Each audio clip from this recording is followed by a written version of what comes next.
السلام علیکم فرینڈز، امید کرتا ہوں آپ سب خیریت سے ہوں گے۔ فرینڈز، جیسا کہ آپ سب جانتے ہیں کہ ہم سب مسلمان ہیں اور ہمیں اس بات پر یقین ہے کہ یہ کائنات صرف اللہ تعالیٰ نے بنائی ہے اور کوئی دنیا کی ایسی طاقت نہیں ہے جو اس کائنات کو یا اس دنیا کو بنا سکے۔ تو فرینڈز، میں آپ کے لیے لے کے آیا ہوں ایسا ٹاپک، بہت انٹرسٹنگ ٹاپک ہے، لیکن یہ ذرا ہے مطلب کہ نان بلیورز کا، جن کے رائٹر ہیں سر جیمس جینس۔ اب اس کا مطلب ہے دا ڈیئنگ سن، اس کا مطلب جو اردو میں ہے وہ ہے ٹوٹتا پھوٹتا سورج۔ مطلب یہ کہتا ہے کہ سورج ٹوٹا اور جناب اس میں سے دنیا بنی،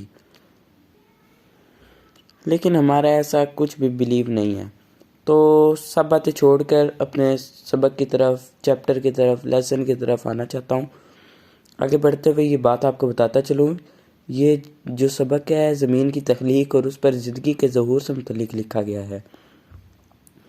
اس مضمون میں پیش کردہ مفروضہ محض ایک قیاس ہے، اس کی کوئی ٹھوس سائنسی حقیقت نہیں ہے، یہ آپ کو بتا دینا بہتر ہے۔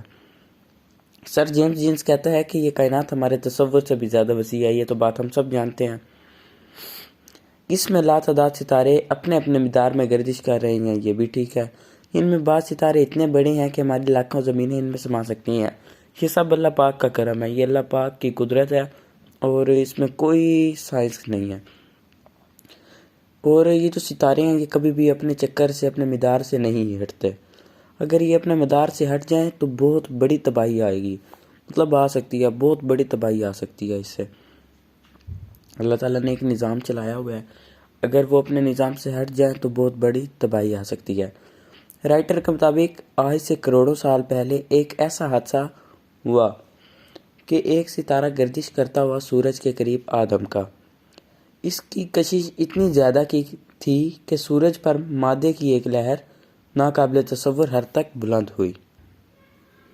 جو یہ ستارہ سورج کے قریب آتا گیا، مادے کی یہ لہر بڑی سے بڑی ہوتی گئی، پھر یہ ستارہ سورج سے دور ہٹنے لگا۔ اس کی کشش سے مادہ کی یہ بڑی لہر ٹوٹ کر ٹکڑوں میں بٹ گئی۔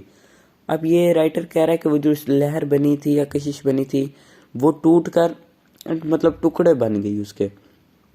یہ ٹکڑے سورج سے دور جا گرے اور سورج کی کشش کے باعث زیادہ دور نہ جا سکے، مطلب کہ سورج نے انہیں سائڈ پہ پھینکا اور انہیں کھینچا بھی۔ یہ عجیب سی اس نے اپنی لاجک پیش کی ہوئی ہے۔ سورج کے گرد وہ اپنے اپنے مدار میں گھومنے لگے۔ ان ٹکڑوں کو سورج کے سیارے کہتے ہیں۔ ہماری زمین بھی ان میں سے ایک ہے۔ اب وہ کہتا ہے کہ یوں مطلب ستارے کی کشش بنی، کشش ٹوٹی اور اس کے ٹکڑے بنے، پھر انہی ٹکڑوں کو اب زمین بھی کہا جاتا ہے۔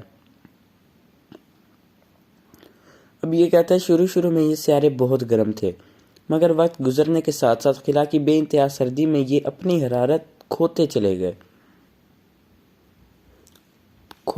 گئے اور اس کے بعد جناب بالکل ٹھنڈے ہو گئے۔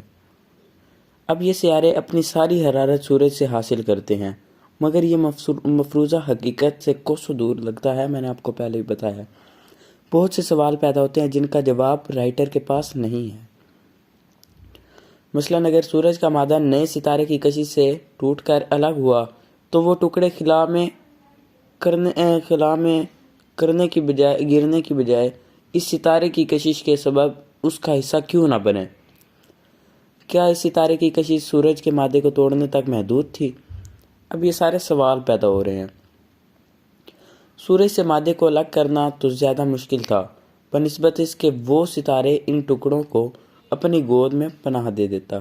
مزید یہ کہ مصنف کے پاس اس بات کا بھی کوئی جواب نہیں کہ زمین پر زندگی کیوں کر وجود میں آئی۔ اس بگننگ آف لائف کا اس نے یہ جواب دیا کہ وہ کہتا ہے کہ زندگی کی ابتدا ایک جراثیم سے ہوئی۔ اس جراثیم سے ہوئی جناب جو وقت گزرنے کے ساتھ ساتھ زندگی کی موجودہ شکل میں ڈھل گیا، مطلب کہ اس نے زندگی کے اب انسان کی شکل ڈال لی۔